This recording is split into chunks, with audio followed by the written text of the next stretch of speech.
Alors nous sommes là quelques jours avant la fête de la naissance de Jésus-Christ et dans presque 180 pays du monde, cette fête, la fête de Noël, est reconnue.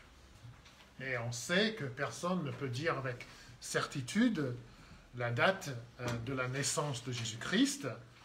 Alors le 25 décembre, ce n'est que la date choisie par l'Église il y a des siècles et des siècles.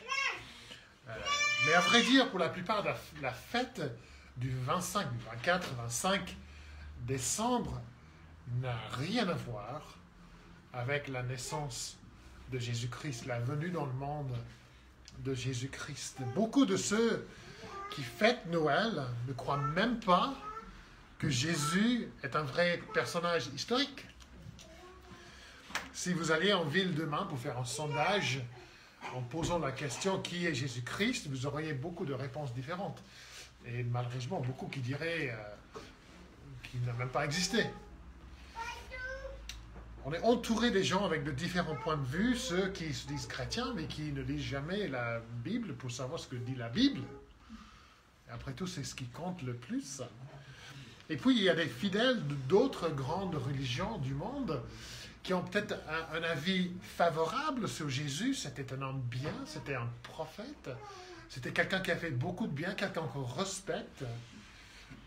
Mais des gens qui rejettent la divinité de Jésus. Toutes sortes de points de vue, toutes sortes d'avis différents, toute une gamme d'opinions.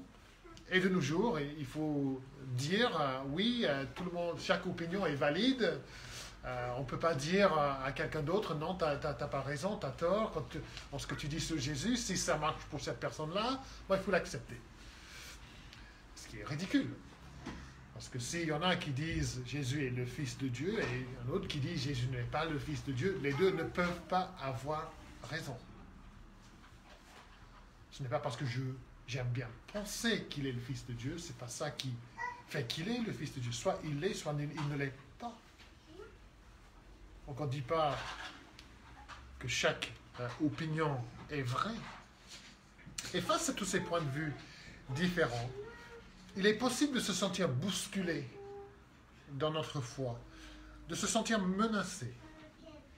Quand on voit que très peu de nos contemporains croient en le Jésus de la Bible, quand on voit que très peu voient Jésus comme Seigneur et Sauveur, il est bien pour nous, face à cette tsunami d'incrédulité, il est bien pour nous de revenir à la Bible pour fortifier notre foi en la personne de Jésus-Christ.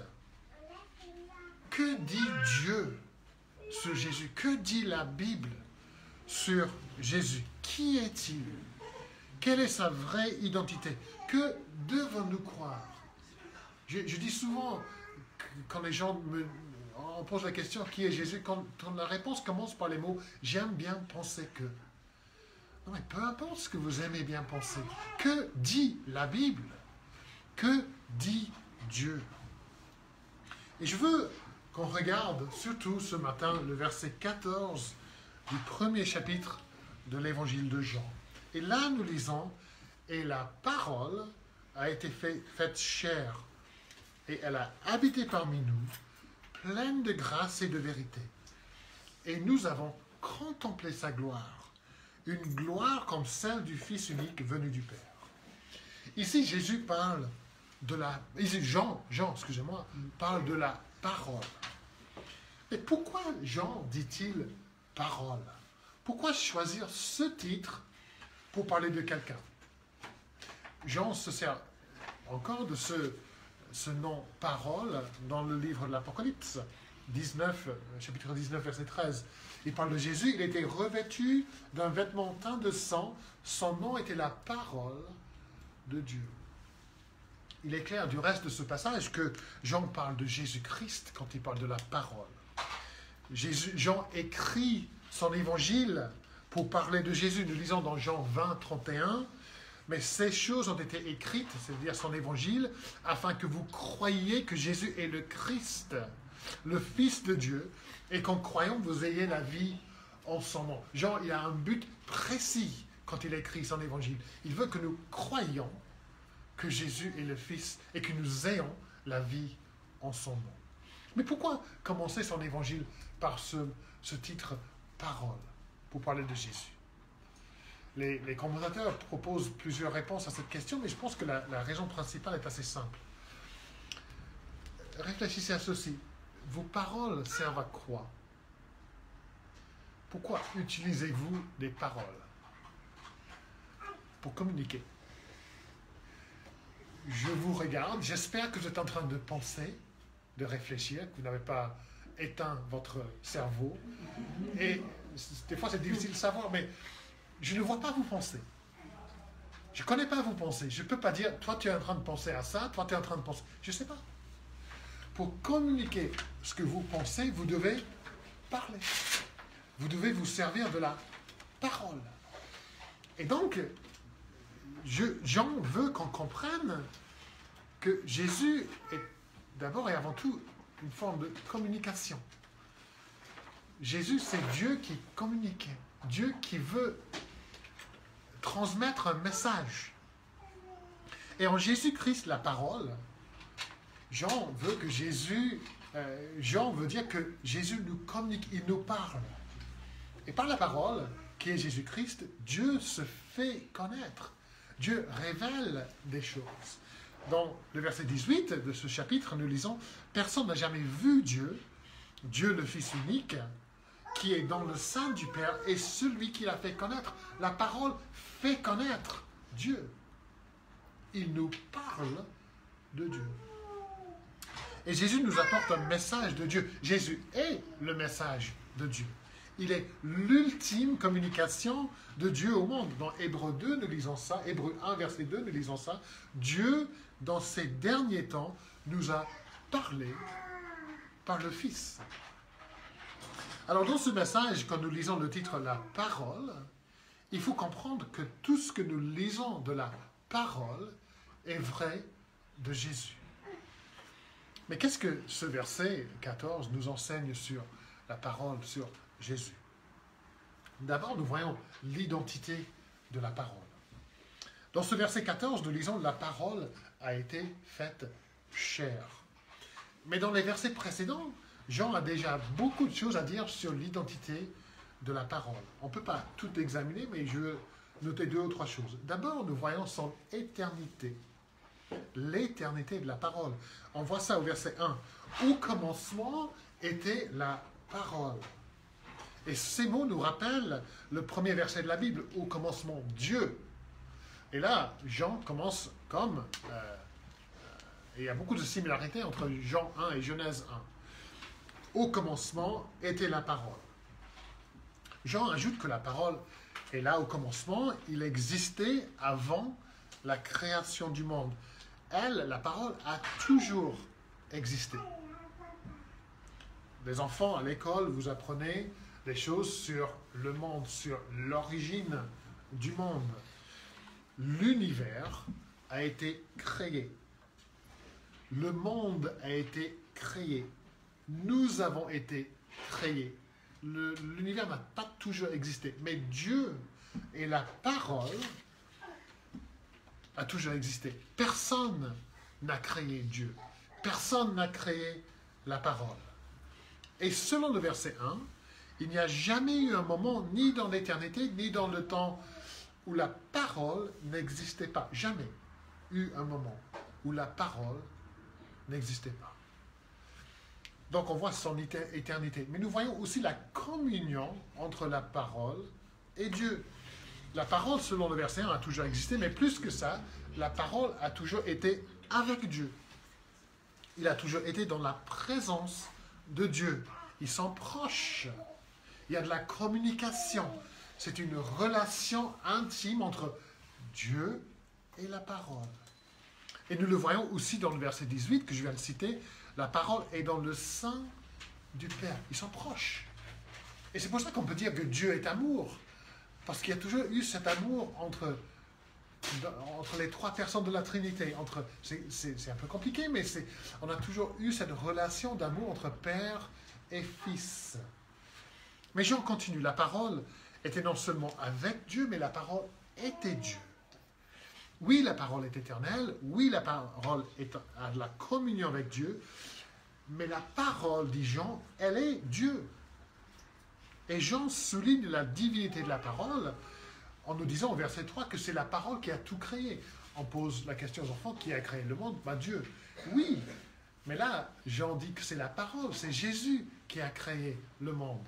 Donc ce n'est pas uniquement Dieu le Père, mais on voit Dieu le Père, Dieu le Fils, et on sait aussi que Dieu le Saint-Esprit a été impliqué dans la création du monde. Regardez ce qui est dans le verset 3. Toutes choses ont été faites par elle, par la parole, et rien de ce qui a été fait n'a été fait sans elle.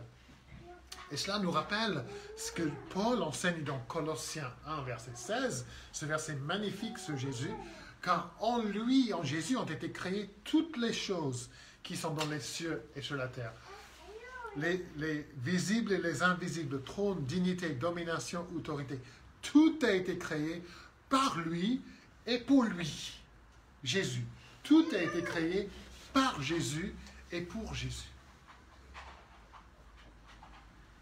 Jean nous dit que tout a été créé par la parole éternelle divine.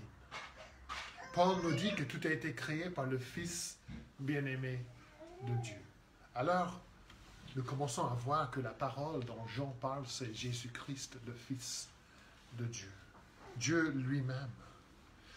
Et là, nous avons quelque chose du mystère de la Trinité. Voici deux personnes distinctes, mais toutes les deux Dieu. Dieu le Père et Dieu le Fils. Alors, qu'est-ce que nous avons appris de cette parole? D'abord, elle est éternelle, elle est avec Dieu, mais elle est différente de Dieu le Père, mais elle est en même temps Dieu. Elle a tout créé, mais ce n'est pas tout. Au verset 4, nous voyons que sa divinité, nous voyons sa divinité dans le fait qu'il est la source de toute vie et de toute lumière. Verset 4, en elle était la vie, et la vie était la lumière des hommes. Nous apprenons plein de choses là sur Dieu et sur nous-mêmes. Notre vie vient de qui? De Dieu, de Jésus, de la parole. C'est Dieu qui a dit au début que la lumière soit. C'est Dieu qui, par la puissance de sa parole, a donné vie à l'univers et a donné vie aux êtres humains. C'est Dieu qui est la source de vie. Dieu, Père, Fils et Saint-Esprit. Et maintenant, nous voyons que cette parole dont Jean parle est la source de vie et de lumière.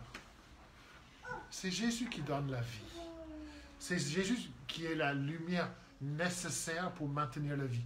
Jésus lui-même qui dit « Je suis la lumière du monde ». Jésus dit « Je suis la vie ». Il faut comprendre l'identité de cette parole divine, éternelle, le Créateur divin. C'est la parole qui est la vie et la lumière. C'est elle qui nous donne une révélation de Dieu. C'est elle qui nous permet de voir Dieu. Ce sont des vérités profondes et glorieuses. Nous reconnaissons que la parole de Dieu éternel, créateur, c'est Jésus. Et nous devons nous prosterner devant lui et l'adorer. L'identité de la parole. Mais au verset 14, nous voyons l'affirmation la plus importante sur cette parole. Et ça nous amène à notre deuxième partie. Et c'est l'incarnation de la parole. L'incarnation de la parole. Verset 14. La parole a été faite chair et elle a habité parmi nous. Jean choisit un mot ici qui aurait choqué ses lecteurs. Il aurait pu dire la parole a été faite homme. Il aurait pu dire ça. Il aurait pu dire la parole a été faite être humain. Mais il choisit un mot qui est très fort, très direct et très choquant. il choisit ce mot « chair » pour souligner la véritable humanité de la parole. Et c'était une doctrine choquante pour les Grecs à l'époque, qui ne pouvaient pas accepter que la parole divine prenne un vrai corps humain. Leur Dieu, c'était des esprits lointains, distants, impossible pour un Dieu de devenir homme. Tout ce qui était chair était mauvais.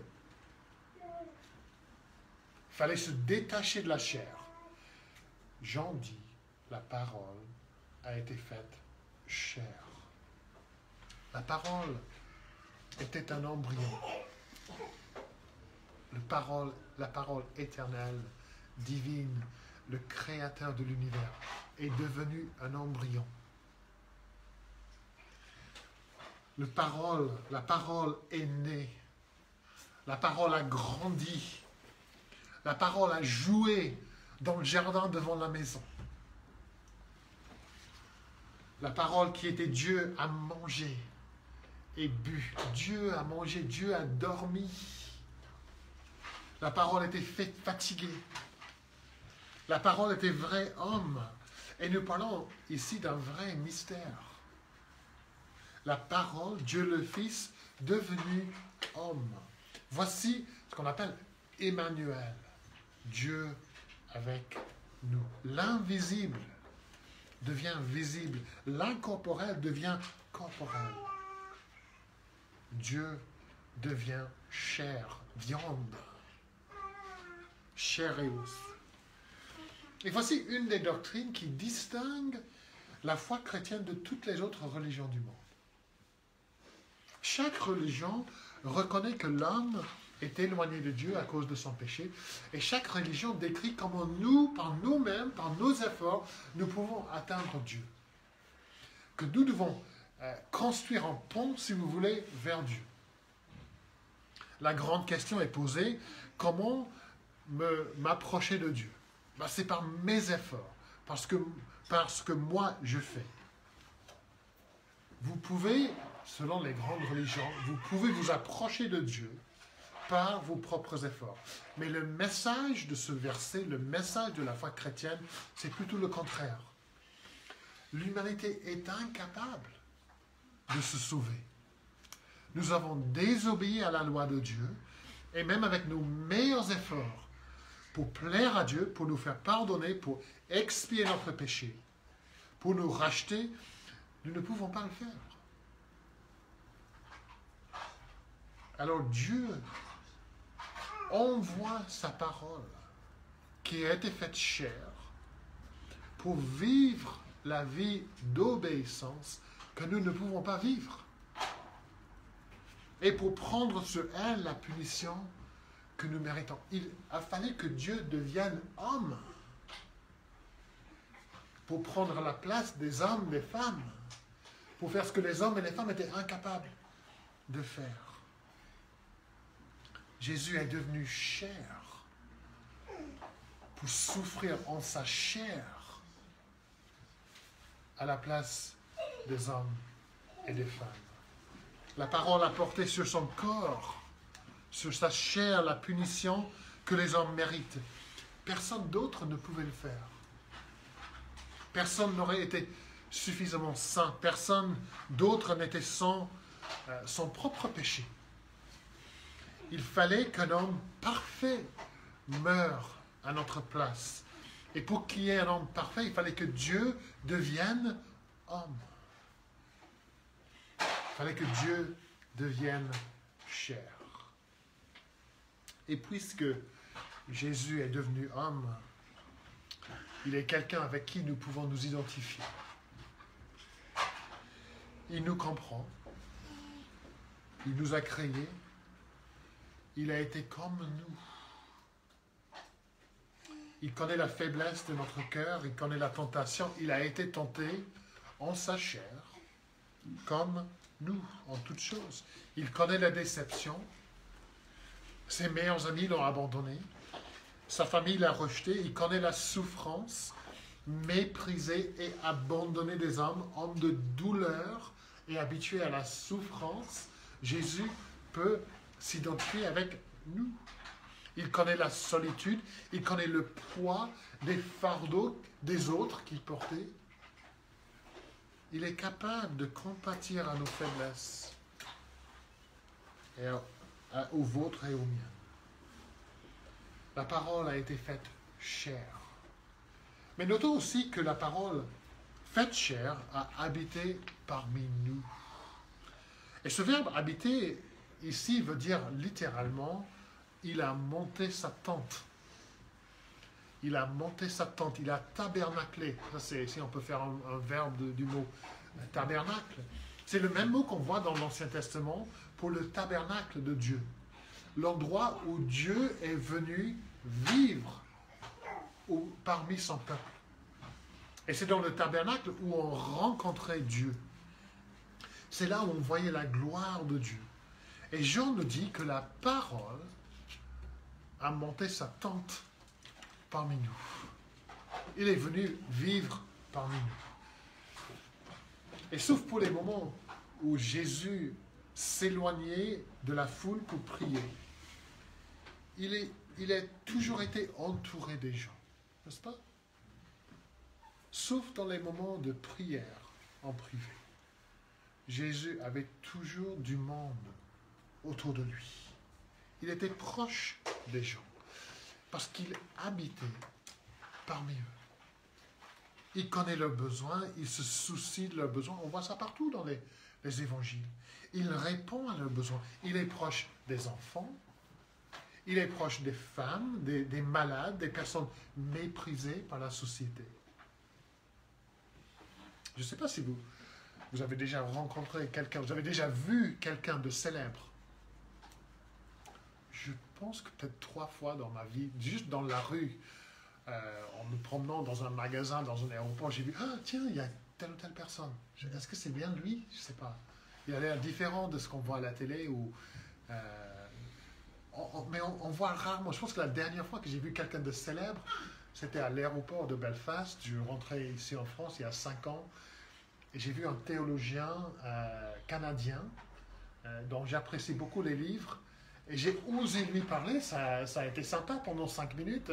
On a pu parler ensemble. Et puis lui, il m'a complètement oublié. Mais je me souviens bien de ce moment. Mais à vrai dire, on voit très peu de gens parmi nous. Mais Jésus a habité parmi nous. Et nous voyons Jésus toujours parmi nous. Nous le voyons à l'œuvre dans notre vie et dans la vie des autres. Nous parlons avec lui tous les jours et pas simplement pendant 5 minutes. Il nous accorde tout le temps qu'on veut. Il nous écoute. Il nous parle par sa parole. Par le biais de la prière, de sa parole, de son esprit, Jésus est toujours parmi nous. Sa tente est toujours là. Il y a toujours un accès. On a toujours le droit d'accès. Il est là ce matin. Par son esprit, il est parmi nous. Il nous parle de sa parole. Il nous écoute. Il est parmi nous. L'identité de la parole, l'incarnation de la parole, et finalement et brièvement, ce que nous voyons dans ce passage, dans ce verset, c'est la gloire de la parole.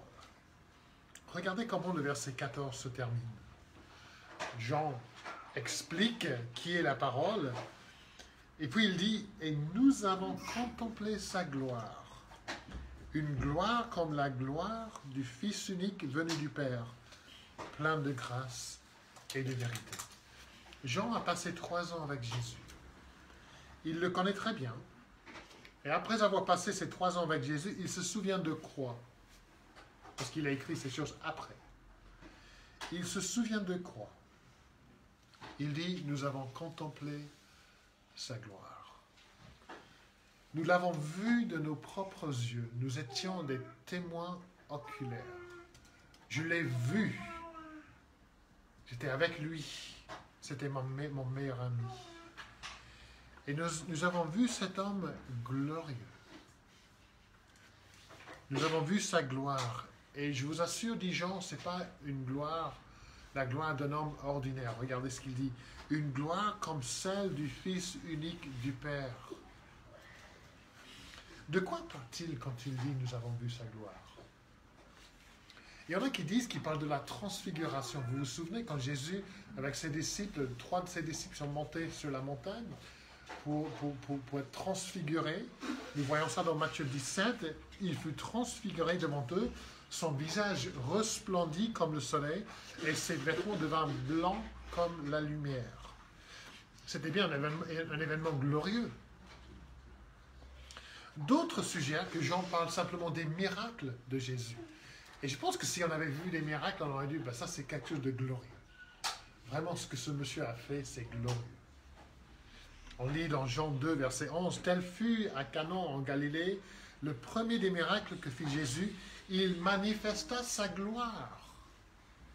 Et ses disciples crurent en lui. » Mais où est-ce qu'on voit la gloire ultime de Jésus-Christ?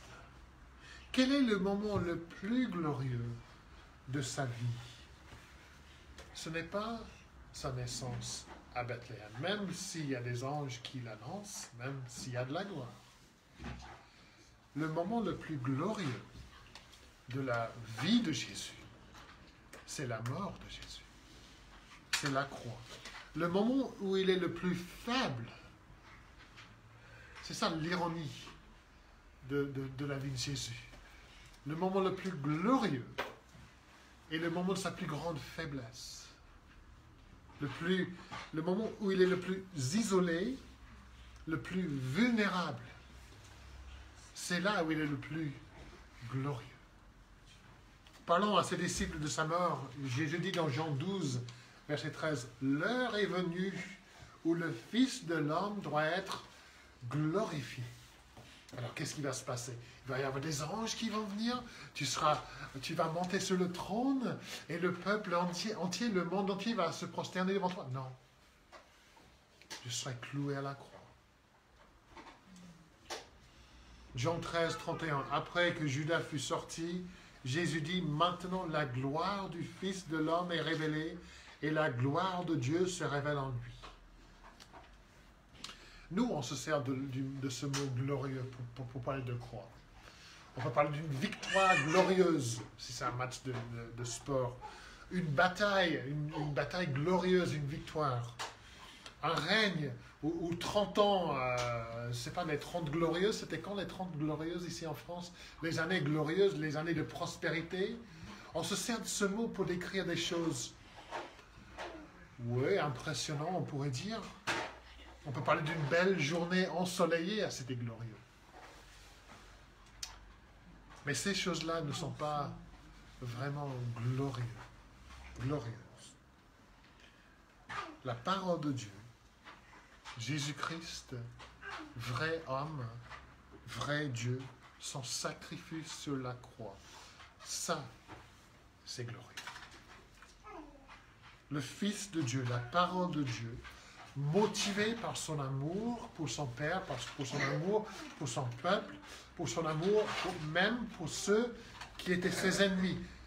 Il est allé jusqu'à la croix. Ça, c'est glorieux. La parole éternelle de Dieu, Jésus-Christ, prend sur lui mon péché, votre péché. Il souffre les tourments de l'enfer. Il est abandonné par son Père. Il boit la coupe du jugement de la colère de son Père contre notre péché, afin que tous ceux qui croient en lui puissent être sauvés. Ça, c'est glorieux. Ça, c'est glorieux. Jean dit, nous avons contemplé sa gloire. Mon ami, est-ce que vous avez contemplé la gloire, vraiment contempler la gloire de Jésus-Christ? Il ne suffit pas de jeter un coup d'œil et puis de passer à d'autres choses. Quelque chose de glorieux, c'est quelque chose qui nous attire et nous sommes fixés sur cette chose. on va en ville, il y a des lumières partout, il y a des décorations partout, on voit, c'est magnifique. Mais des fois, on voit quelque chose. Wow. Et on a juste envie de rester là et de contempler la gloire de ce que nous voyons. Avez-vous fait ça avec la gloire de Jésus-Christ? Avez-vous passé du temps à contempler longuement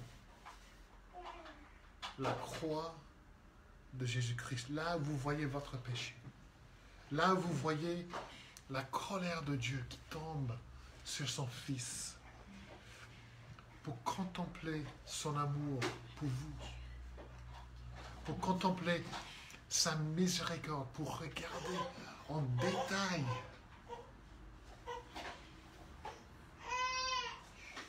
l'œuvre de Dieu, l'œuvre du Christ. Je trouve des fois que quand je parle de Jésus, il y a des personnes qui ne croient pas, qui n'aiment pas me regarder en fait. Qui n'aiment pas me regarder dans les yeux. Et ça, c'est pas grave. C'est pas grave de ne pas me regarder dans les yeux. Maintenant, tout le monde me regarde. Mais ce qui est grave, c'est de ne pas contempler Jésus-Christ sur la croix. De ne pas oser regarder Jésus-Christ dans les yeux. Ah, on peut regarder un petit bébé dans une crèche, ça va. On peut vivre avec ça. Mais regarder dans les yeux de celui qui est pendu sur une croix, qui est cloué à une croix, regarder cet homme sur la croix, ils ne veulent pas. Ils n'osent pas. Ils n'osent pas regarder sa gloire. Et ce matin, je vous encourage de venir et de revenir contempler la gloire de Jésus, contempler sa grâce, contempler son amour. Ça nous fortifie de contempler cette parole de Dieu pleine de grâce et de vérité. On vient à Jésus et on trouve de la grâce. Il nous parle et nous savons qu'il dit la vérité. Il nous donne ce que nous ne méritons pas. Il n'y a pas de mensonge en lui. Tout ce qu'il dit est vrai.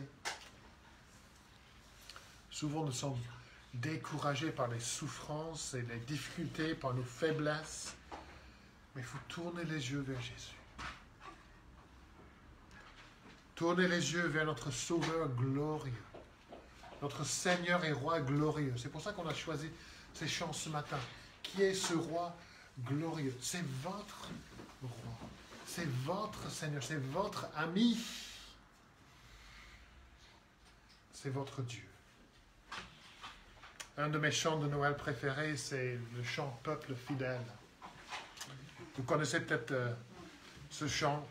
Et il y a un verset dans ce chant où on dit « Peuple fidèle, en ce jour de fête, proclame la gloire de ton Seigneur. Dieu se fait homme pour montrer qu'il t'aime. En lui, viens reconnaître ton Dieu, ton Seigneur. En lui, viens contempler sa gloire. Amen.